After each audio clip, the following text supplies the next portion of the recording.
Last year we bought you a rock star. This year we bought you a real rock star. So what we're going to do is I'm going to ask Warren a series of questions over 25, 30 minutes, and then we'll take your questions in the crowd and let the students have a chance to ask Warren about his experiences. What do you think the lessons are of the last couple of cycles that you've seen from an investor standpoint? We've got a lot of young kids out there. You've lived through multiple cycles in the 50, 60 years plus you've been investing, 70 years, investing. What are the lessons, and what, these are young people, what should they take away? The lessons are that people will continue to make the same mistakes they've made. I mean, humans, and it doesn't correlate to IQ particularly. I mean, when they get greedy, and we had this huge bubble in the most important asset the American public has, housing. I mean, so you had a huge bubble in something you could borrow heavily against. So you could run a margin account effect on a house instead of stocks, and the conditions got very lax. And so when that bubble popped, but people came into that gradually. When they get fearful, it happens all at once. I mean, when people get scared, they all want to leave at one time. And we had them all want to leave at one time, and that'll happen again. It'll happen with a different set of circumstances, but the human animal will keep behaving pretty much the way it has in the past. So we will have periodic recessions. We'll have an occasional panic, which doesn't all recessions don't come from panics, but the good news is, if you look at the 20th century, in the 20th century, we had 2 world wars, we had the Great Depression, we had the flu epidemic, we had the Cold War, we had the atom bomb, you name it. The Dow Jones average went from 66 to 11,497. With all these terrible things happening supposedly at various times. America works. And when I bought my first stock when I was 11, that was in the spring of 1942. And that was a couple months after Pearl Harbor. And we were getting clobbered in the Pacific at Corregidor and Bataan. I mean, the Death March of Bataan. And in the European theater, the Blitz of England was on. And the Dow was at about 100. But just look at where we are now. I mean, the country really works. The trick is, it seems to me the obligation of a society as prosperous as ours is to figure out how nobody gets left too far behind. Right. It was interesting because last year Bono's speech was a lot about how America is a society of dreams and you can accomplish more here. It was actually one of the best speeches about the optimism America could have by a person who's not American by birth. So and I know you carry that optimism. So after all this, what makes you most optimistic for the next decade about America? Well, just imagine, 1789. Just go back just a few hundred years. There wasn't anything here, in this country, and Sir Christopher Wren, I think, that designed St. Paul's Cathedral, is buried there, and there's a little plaque there, and it says, if you seek my monument, look about you. Well, I say, in America, if you seek America's monument, look about you. This country has all come about in a few hundred years. We had less than 4 million people, when we became a country. China had 300 million people at that time. Europe had about 75 million. They were just as smart as we were. They worked just as hard as we did. They had natural resources that were similar to ours. And yet we ended up with a quarter of the world's GDP, a few hundred years later. We've got something that works, and we don't want to mess that up. We want to figure out what we do with this abundance better as we go along. But you don't have to worry about the system working. But you will have periodic recessions, and you will have an occasional panic brought on by something that who knows where it comes from. The thing to remember at that time, I wrote an op-ed piece in the New York Times in the fall of 2008, and I said, that the country will come back. It'll go through a big recession and everything, but it'll come back, and it's coming back. So don't ever worry about America. It'll tell you, you're in the right place. So you've been famous for your investment strategy on basically that follows the opposite side of that principle is invest when the chips are down and ride it up. That served you well. So what's your favorite time that you were able to accomplish that, when you caught somebody down and moved well, up? I always think my favorite time's going to be tomorrow. It's always been fun. And there's a company here in Washington called Geico. And I first got exposed to that in 1950. I was 20 years. I was 19 years. Well, it was 51. I'm sorry. I was 20 years old, and I came down here And I came down on a Saturday because I'd learned that my professor who I worshiped at Columbia named Ben Graham was the chairman. I got down here and the door was locked.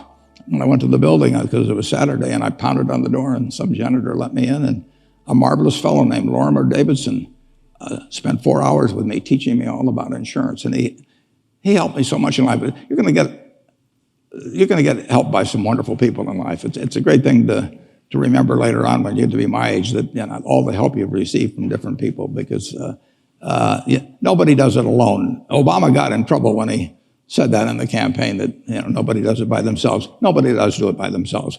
We all sit in the shade of trees that were planted by others. So it's obligatory, I think, to plant a few trees ourselves if we've had good luck. It's been a great ride, but it's not over. So you've owned. When did you actually buy Geico? When did you invest in Geico the first time? Well, Geico, I bought. I met Lorimer Davidson when I was finishing up at Columbia, and then I started selling securities when I got out. And I went out to my Aunt Alice. My Aunt Alice would have bought anything from me. And so she bought 100 shares of Government Employees Insurance. It was the first stock I ever sold. And then a lot of years passed, and Mr. Davidson was very kind to me in a variety of ways. But I went in different directions. And then in 1976, the company got in big trouble because they miscalculated their reserves, and they were going broke. And so I came back here, and I bought a third of the company in the market in a very short period of time. And then in 1995, by now our third had become a half because they'd repurchased their shares. And I went out to see Mr. Davidson, who was out in Bethesda. He was 96 or 97, and he had a bunch of stock in Geico with no cost basis because he'd held it forever. And I said, Davey, if I make an offer for this company for cash, you're going to pay a big tax. And of course, if you die with the stock, you don't have that tax, and you get a stepped up basis. So I'm not going to make this offer unless it's all right with you. And he said to me, Warren, I've hoped for this all my life. And so we bought the rest of the company. He was a great man. I'm going to start a little bit where the president left off, which is, this is your hometown. This is a part of your hometown. So what are your best memories about being around Georgetown? And Well, I delivered papers at Georgetown Hospital 66 years ago. And I developed this affinity because in the hospital, people tipped. My regular customers, the one that knew me, never tipped. But I would go to the hospital, and one of the things they would do, they would give me cash tips, but they also would tell me if they were a woman that had given birth to a baby that was, we'll say, 8 pounds, 11 ounces, they would whisper that number to me. And the numbers racket was very big in Washington that time, and they felt they were giving me this terribly valuable information, the exact time in which the baby was born or something. And I was supposed to bet on that number in the numbers racket that day. So I have a lot of memories of Georgetown, and I was here during World War II, which was really a fascinating time to be in Washington. And my dad being in Congress, it was really a window on an extraordinary time in America. And of course, at that time, we were probably more united than at any time in my lifetime about a common goal. I mean, that was the time when people like Bobby Feller and all the athletes, the day the war broke out, went down and enlisted, and people really did voluntarily in a very high percentage play by the rules in terms of gasoline rationing and sugar rationing and meat rationing and all that. And we all bought savings bonds at school to help out the troops. So it was quite a period. Well, so somewhere along there you started investing and changed the nature. And I've read stories that you started investing at 13, or whether they're true or not, but somewhere around that. And it was 11. what created the fascination with investing? It took me 5 years. I had to save $120. It took me 5 years to get the $120 to buy a stock, 3 shares of City Service Preferred when I was 11. My dad originally was in the investment business. He really wasn't very interested in it.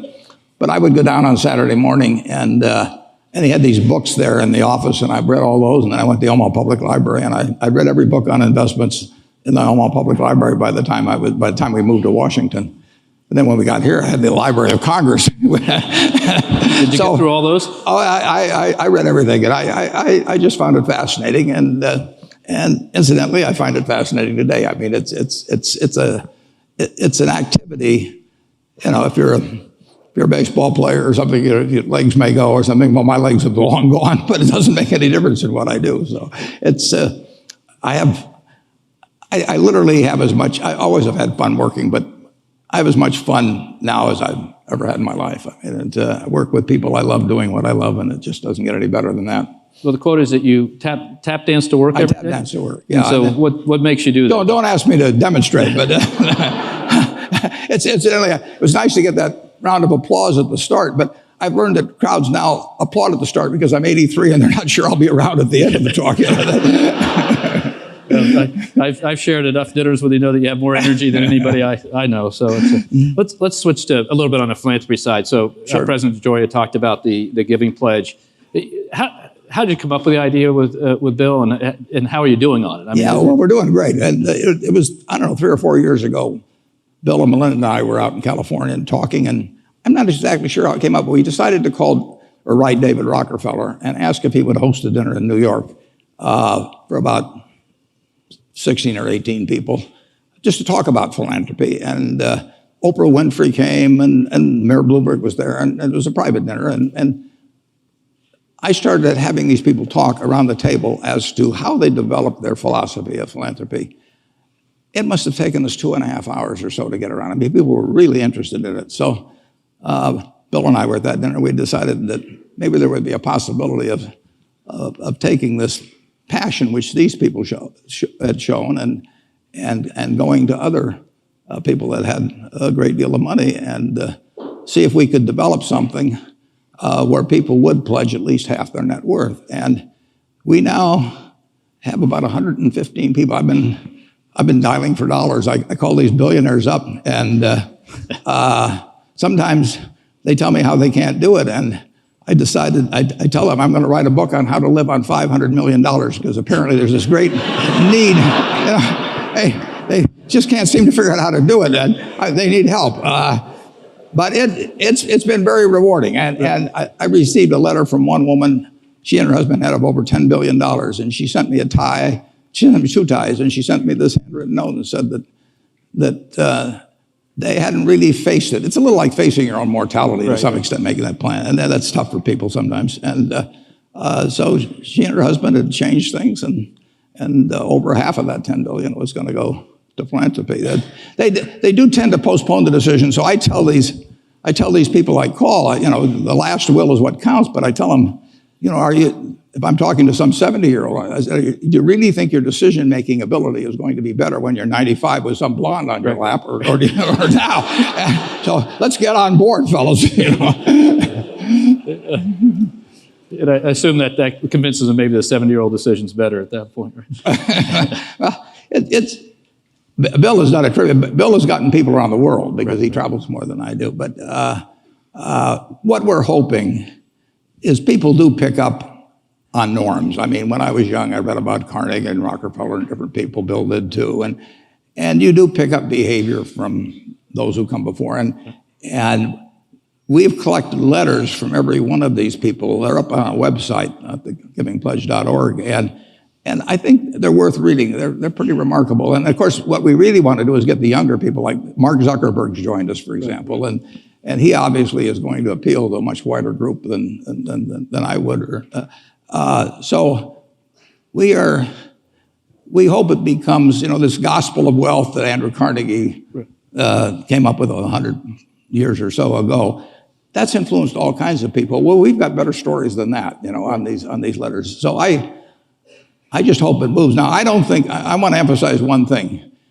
Nobody in our group has given away $1 that in any way affects how they live. I mean, I have the much greater admiration, frankly, for the person who drops $5 or $1 in a collection plate on Sunday, where it makes a difference in whether they go take their kids to a movie or whether they go eat out or something of the sort. They are actually giving up something that has utility to them.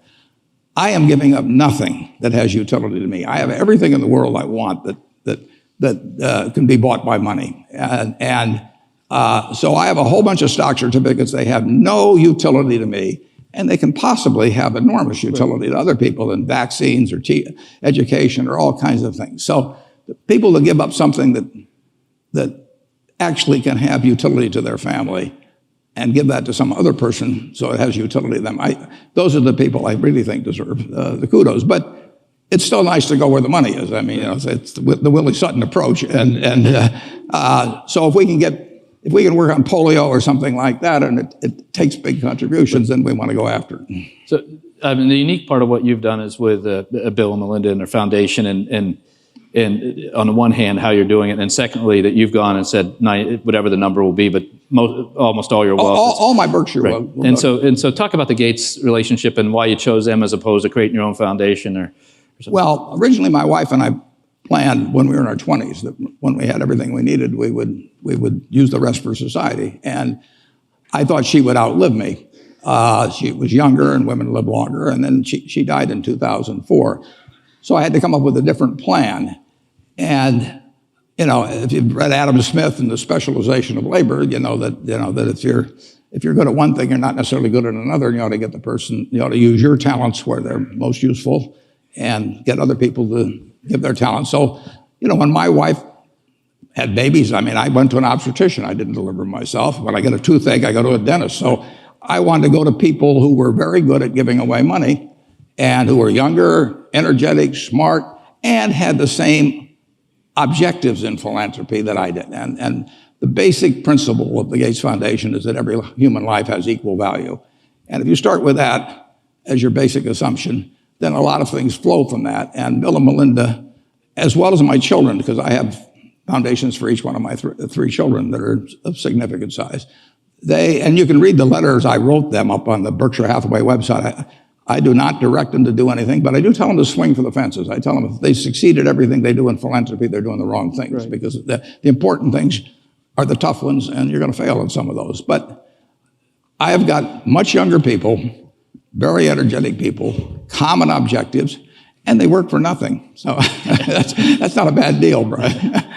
that stretches the money a long way. Right? Yeah, absolutely. And the way I read it is that you require them to actually move the money out the other side. They got to spend it. And when I die, all of the money has to be spent within 10 years after the estate is closed, because I do not think that I can pick out some little great-great-grandchild yet to be born, just because he has the right name of Buffett or she has the right name, and they will be the best custodians. I mean, there'll be plenty of philanthropists 50 years after I die to take care of the problems of 50 years, but I want the money to get spent promptly, and I don't believe in trying to control things from the grave. I mean, I like to think I can think outside the box, but thinking outside of that particular box. That may take a lot of philanthropy to figure it out. Recently I read an article about Eastlake and Tom Cousins. So this week, as many people know, the PGA finishes up its tournament at Eastlake, which is a golf course in Atlanta.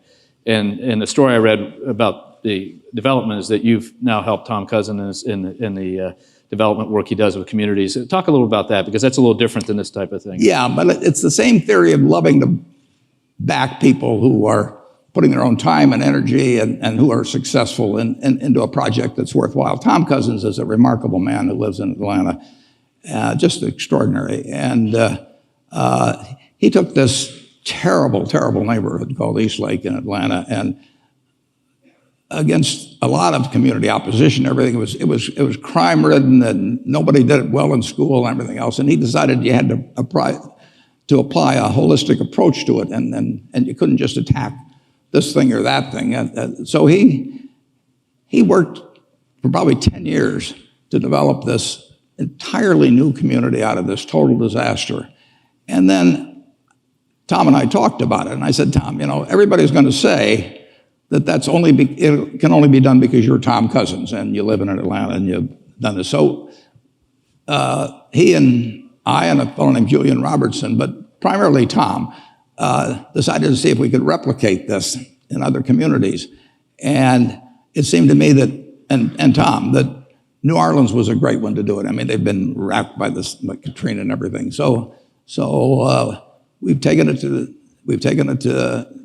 New Orleans, where we've got hundreds of people, and it's mixed income type a community. I mean, we do not want to have it with everybody being subsidized. We want to create a new kind of community where people of different races, different economic conditions work together and play together. And it's been successful in New Orleans. We went to Indianapolis. It's been successful there, and we've got about 11 more towns we're working on now. And so Tom Cousins has really come up with something. He had an op-ed in the Wall Street Journal about a week ago describing this, but he's a fantastic human being. And when you get a chance to join forces with somebody that as high quality as that, and energetic and smart, and putting his own funds in it, you just got to jump at the chance. That's good. We'll switch to the economy now. What's going on and move from philanthropy to the economy that you create your wealth off of, that you can do these wonderful, great things with. So what do you see in the economy and what you're seeing in your companies, your operating companies, and from an investor's point? Well, our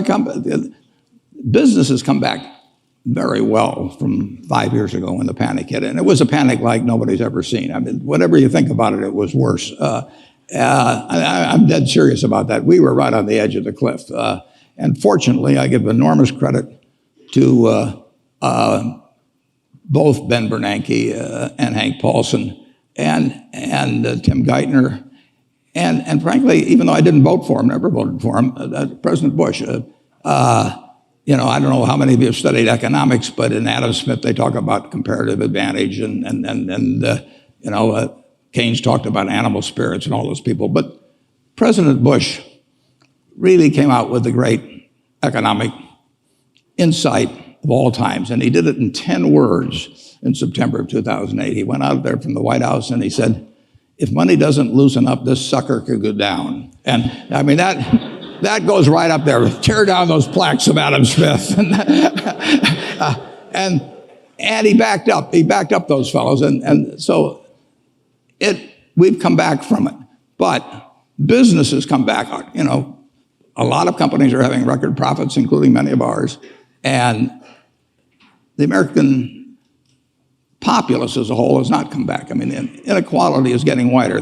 The Forbes 400, which just came out, showed aggregate wealth for the Forbes 400 of $2 trillion. You go back 20 years and that was 300 billion. So it's up 6 or 7 for one. It's different people to some extent, but this is the top. 300 billion to 2 trillion. And if you read the paper today, you'd have seen that the median income, is the same place it was in terms of real purchasing power from 1989. It hasn't changed. So the inequality is getting wider. The rich are doing extremely well, extraordinarily well. And business is doing well. Business profit margins are terrific compared to the record historically. Business returns on tangible equity are terrific. But most, a great many people in our country, if you take the bottom 20% of households, that's 24 million households or something like that, housing, close to about 60 million people, it's the top level is $22,000. And I don't want to try to live on $22,000 with a couple of kids. So we've got an economy that is delivering $50,000 of GDP per capita, and we've got an awful lot of people that aren't living well. So we have learned how to turn out lots of goods and services, but we haven't learned as well how to have everybody share in the bounty that we have.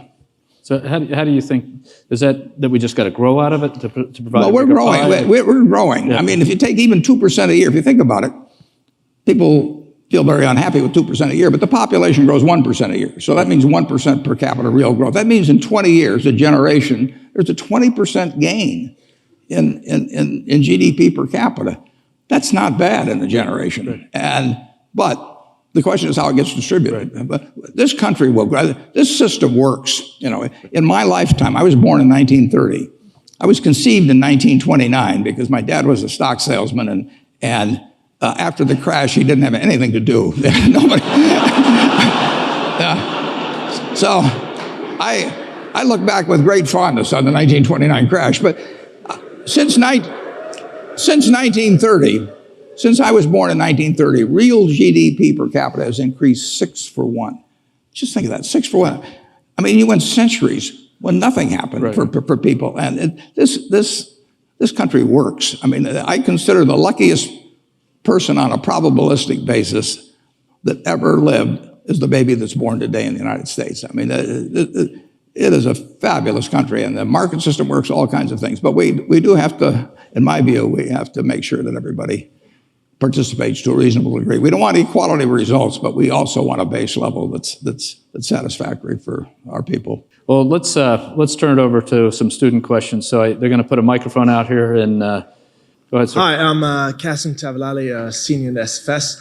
I was wondering if you have any stock tips for any of the students. You know, we're all trying to make a little living. I didn't think they taught that at Georgetown. The best investment I ever made, well, I bought a book in 1949 by a fellow named Ben Graham called The Intelligent Investor. I don't remember what I paid, but aside from what I paid for my 2 marriage licenses, that was the best investment I ever made. It's very important to have the right framework. You need to have an approach to investing that's sound. And Graham's approach is simple. But some people adopt to it, and which I did immediately, and most people don't. But if you have the right philosophy, you will find opportunities as you go through the next 20, 30, 40, 50 years. And frankly, you're most likely to find them when in periods like 5 years ago when we were having the panic. I mean, stocks sell at silly prices from time to time. Most stocks at one time or another sell at very silly prices. And it doesn't take a high IQ to figure out that they're cheap, but it does take a temperament that's willing to step up and actually act. I tell people, if they're going in the investment business, if you got 160 IQ, sell 30 points to somebody else because you won't need it. I mean, I figured out very early, you don't have to be that smart in this business, which is fortunate, but you do have to have the right temperament. And you have to be able to ignore what other people are saying and simply look at the facts and decide, is this stock which is selling at X worth 2X? And occasionally you'll find things like that. And when you don't find them, you don't do anything. So that's my generalized stock tip, no names. I'll make it simpler. Just buy Bank of America and you'll be set. Yeah. It worked all right for him. Yeah, that's right. That's right. Next question, sir. Good afternoon. My name is Nicholas Walker. I'm a sophomore in the SFS as well. So, Mr. Buffett, in the past you invested in China, South Korea, and Israel. And recently you partnered with 3G Capital and Jorge Paulo Lemann from Brazil over for the Heinz deal.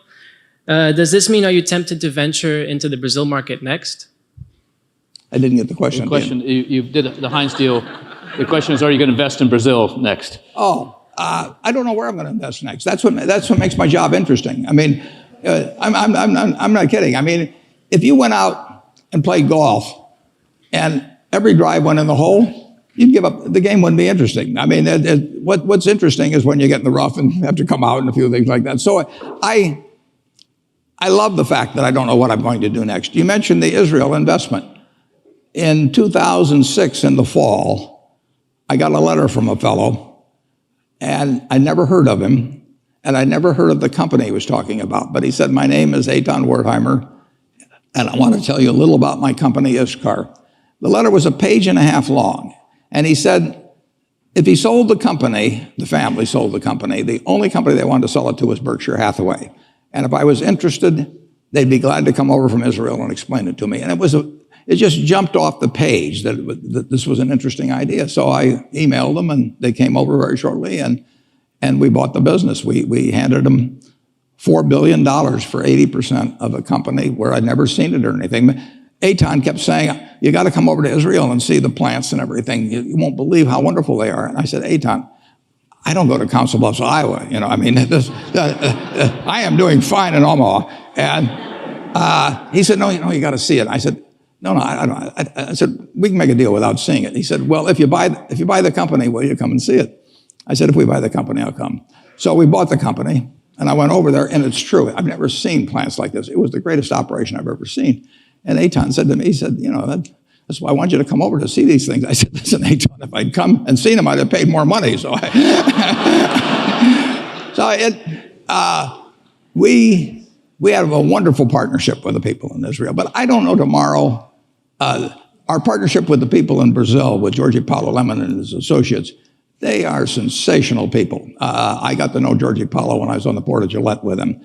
And the opportunity to buy into a wonderful business like Heinz and to be partners, and they'll do all the heavy lifting. They run the place with Jorge Paulo and his associates. I mean, it's a great opportunity for us. And I don't know what the opportunity will be tomorrow. With Jorge Paulo, as last December, I was going out to Boulder, Colorado, where he had a group that met, and he said, I think I've got an idea might interest you when I get out there. And so I went out there, and as we came back on the plane, he explained what he was thinking about in terms of Heinz, and I said, count me in. And I will tell you one other thing, which is quite impressive about him. After I said that and went a little further in the thing, he sent me a one-page governance description of how it would work between the two of us, and he sent me a very brief description of what he thought would be a fair deal for both of us. I didn't have to change a word. I mean, those are the kind of people you like to associate with. You mentioned that people will make the same mistakes in terms of the boom-bust cycle.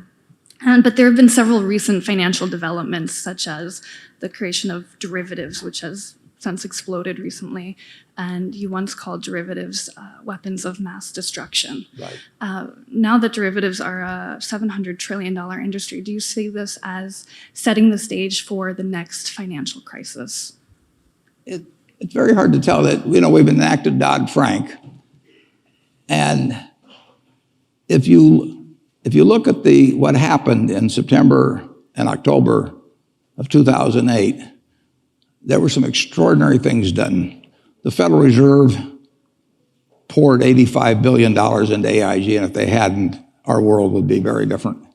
Hank Paulson guaranteed money market funds at a time when 30 million Americans with money market funds were panicking, and when $300 billion in 3 days had gone out of the non-government money market funds, 125 of it had gone back into the government. 300 billion, that was almost equal to the deposits of Wells Fargo or Wachovia at the time, which were then two separate institutions. Both of those authorities have essentially been taken. I don't think they can do that under Dodd-Frank. I don't think that Bernanke could do what he did, and I don't think that Paulson can do what he did. When there's a panic, the only thing that will stop it, basically, is when somebody who has the ability and the will says, I'm going to do whatever it takes. And basically, that's what Bernanke and Paulson, and finally, Congress in a kind of a reluctant way, but said to the American public, and you could believe it. If Bernanke said, I'm going to do whatever it takes, nobody knows what Section 13.3 of the Federal Reserve Act is, and it wasn't probably meant to do what he did with it, but he did it. And the same way with they call it the Exchange Stabilization Fund of the Treasury. It was enacted back in 1934. Nobody dreamt it would be used to take care of money market funds. But you had these strong characters who had the ability to print money in the case of Bernanke, and they said, we're going to do whatever it takes. And the president was behind them. That is the way you end a real panic. And I worry actually that Congress doesn't like to give anybody that much authority, and it bothers them that the Fed has all this authority or that Paulson acted as he did in TARP. And I tip my hat to them, and I'm not sure. There will be another panic. Where it comes from, who knows? But when that time comes, the question will be, are the people who have panicked, who have frozen, who have caused the economic engine to stop, will they believe and come right back and be doing something? And I'm not sure whether what's been enacted is a plus or a minus in that regard. Regardless, the country will come through, but it's very hard to write regulations that will keep people from acting foolishly, particularly when acting foolishly has been proven very profitable over the preceding few years. It's just the way it works. Humans, they all think they're Cinderella at the ball, and they think, as the night goes along, the music gets better and the drinks flow and everything, and they think they all think they're going to leave at 2 minutes to 12. And of course, there's no clocks on the wall, and they're still dancing. So it'll happen again. But buy when it happens. Next question. I'll be buying. Hi, my name's John Ruff. I'm from Georgia, so I'm familiar with the work over at East Lake. Oh, that's great. Appreciative. But you talked a little bit about income inequality. But if you look at class mobility rates, and if you look at average household income for middle-class families, measured with inflation, a lot of these rates have been trending down since the 1970s. And some may argue that it's harder today for the middle class than it's been in 30 years. And I was wondering if you had any more thoughts on how a rising tide can lift all boats and not just the yachts. Yeah. Well, that's what's happened. It's like John Kennedy talked about, a rising tide lifting all yachts. And the yachts have been lifted, like I say, for the top 400 from 300 billion to 2 trillion just in the last 20 years. There is a very, I think, structural problem as a market system gets more and more specialized. If you go back to an agrarian society like we had a couple hundred years ago with most people working on a farm, most people fit most job requirements. I mean, it was that as the world has become more and more specialized, I think we keep moving away from that. So a market system will not pay well for a significant percentage of society. They aren't needed to keep GDP itself going up and people at the top. And I think government has to address that. I think I sometimes toss out to students this proposition. Imagine that it's 24 hours before you're born. And you're sitting there, Johnny or Joni, we don't know yet, and you're in the womb, and a genie comes. And the genie says, John or Joni, you strike me as a remarkable potential human being, and I'm going to give you an enormous responsibility. I'm going to let you decide the world, how the world is going to work into which you're going to emerge. You can decide on the economic system, the social system, the political system. You design it. And whatever you design, that's going to be the system in which you live, your children live, grandchildren live. And you, being wise beyond your minus 24 hours of age, say, I know all about you, genies. What's the catch? And the genie says there's one catch. Just before you emerge, having designed the system, put it in cement, you're going to go over to that barrel over there that has 7 billion slips in it, one for every human being in the world, and you're going to pull out a slip. It may say male, it may say female, it may say white, it may say black, it may say infirm, it may say strong, it may say bright, it may say below average. It may say United States, it may say Bangladesh. Now, not knowing which ticket you're going to pull out, what kind of a world do you want to design?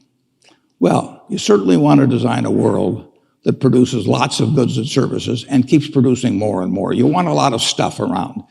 It could be the world's fairest society, but if it's on a barren desert island, it isn't going to do anybody good. So you really want something that works in terms of output. But once you have something that works in terms of output, you certainly want something that eliminates fear from everybody's life. Now, that doesn't just mean a lot of cops. It means fear of old age, fear of health, all of those problems. And you certainly want a system not knowing what tickets you're going to get that takes care of the people that don't survive so well in that market system, which maximizes the amount of output, your first goal. And I think we've done a wonderful job at the first stage. We have learned turned out lots of stuff. We have not thought as much, although we've thought a fair amount. I mean, when Social Security came in and all of that, I mean, this country has developed in terms of thinking about how a rich family should behave. But we have not, I think we are in the stage where we need to focus more on making sure that the people who get the bad tickets do better than they are. And, we said that blacks were 3/5 or slaves were 3/5 of a person back when we started. And said, we said all men are created equal in 1776, and in 1789 we said blacks are 3/5 of a person. We not only said all men are created equal, but in the Gettysburg Address, Lincoln repeated it. It was 1920 before we passed the 19th Amendment for women. So we treated women as an essentially different class for all those years. So I think we've got I think we've gone significantly in the right direction in terms of behaving better as a society, and I think we've gone terrifically in the right direction in terms of turning out lots of stuff.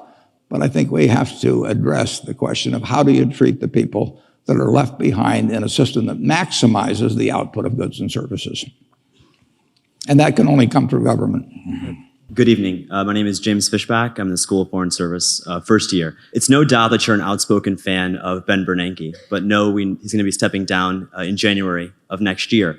Whomever takes over the position, do you think that they should continue the Fed's controversial buyback program? And if so, for how long? Well, I think they should take Bernanke's approach, which he says he's going to keep doing it till he sees more improvement in the economy. And I think he's been mildly disappointed, not hugely disappointed, but mildly disappointed in the rate of improvement in the economy in the last few years, and therefore, just the other day, he said he's going to extend it further until he sees it. So he's not prejudging exactly when it's going to happen. He's telling you the conditions under which he'll change, and the economy is getting better. We are in an experiment which hasn't really been tried before. I mean, Fed has a $3.5 trillion balance sheet, and buying securities is usually easier than selling securities, as sometimes people find out. So we don't know how this game plays out.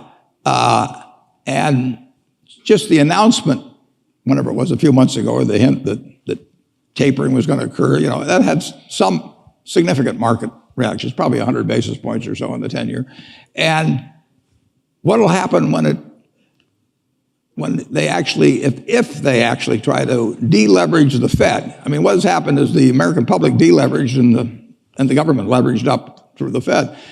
If the Fed deleverages that in any big way, that will be a new experiment. And but Warren, as we were talking earlier, the question is, when they do that, the economy has to be growing faster. And the piece people don't take into account is they're clear that they're going to stay there until the economy grows faster. He has no pressure on him. In fact, the Fed is the greatest hedge fund in history. I mean, you've got $1.1 trillion financed by currency and circulation, which doesn't cost anything, and they got about $1.8 trillion or $1.9 trillion from the banks at 25 basis points. And I mean, the Fed is going to make $80 billion or something like that. The Fed is the fourth largest contributor to the United States government's revenues that there is now. That wasn't the case a few years back, but it's 80 or 90 billion a year probably. And it is under no pressure, none whatsoever, to have to deleverage. So it can pick its time, and if you have somebody wise there, and I think Bernanke's wise, and I certainly expect his successor to be, it can be handled.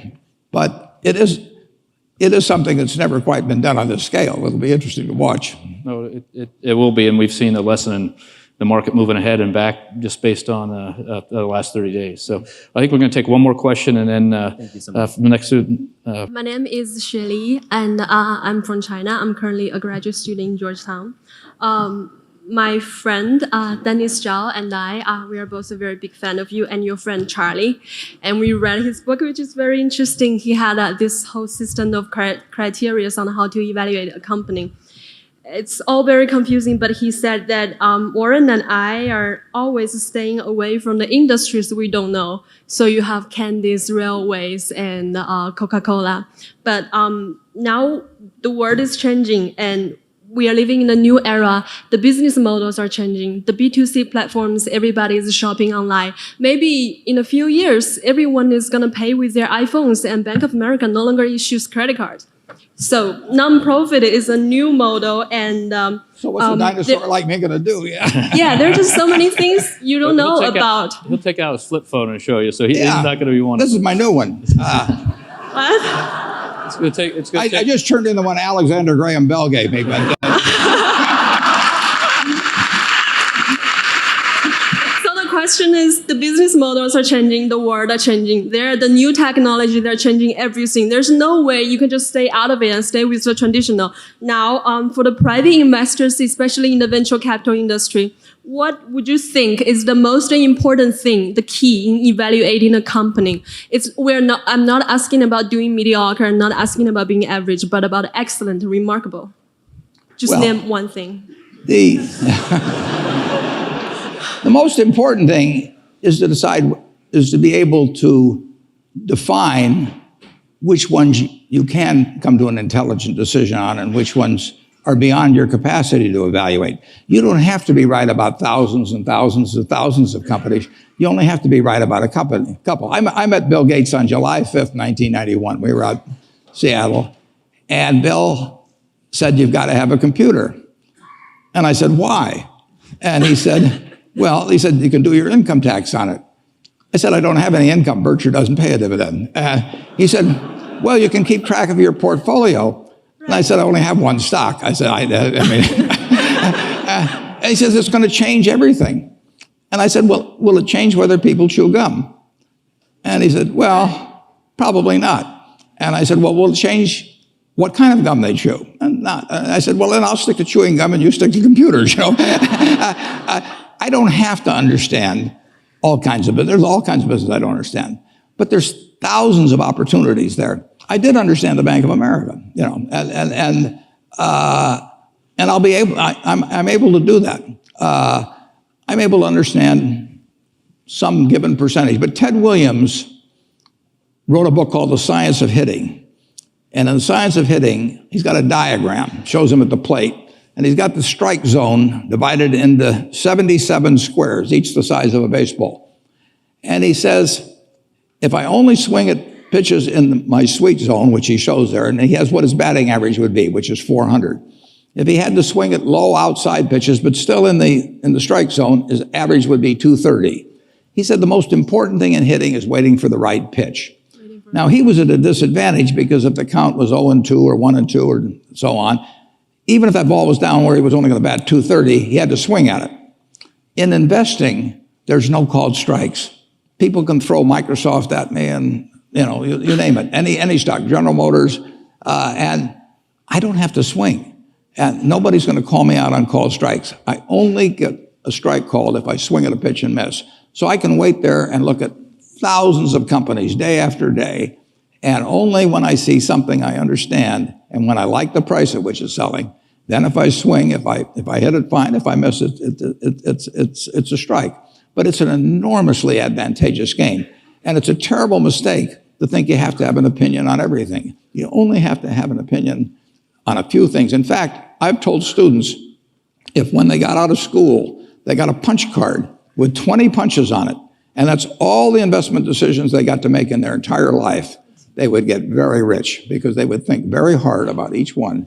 And you don't need 20 right decisions to get very rich. You know, 4 or 5 will probably do it over time. So I don't worry too much about the things I don't understand. If you understand some of these businesses that are coming along and can spot things on, if you can spot on Amazon, for example, I mean, it's a tremendous accomplishment what Jeff Bezos has done. And I tip my hat to him. He's a wonderful businessman. He's a good guy too. But could I have anticipated that he would be the success and 10 others wouldn't be? I'm not good enough to do that. But fortunately, I don't have to. You know, I don't have to form an opinion on Amazon. And I did form an opinion on the Bank of America, and I form an opinion on Coca-Cola. I mean, Coca-Cola's been around since 1886. There's 1.8 billion 8-ounce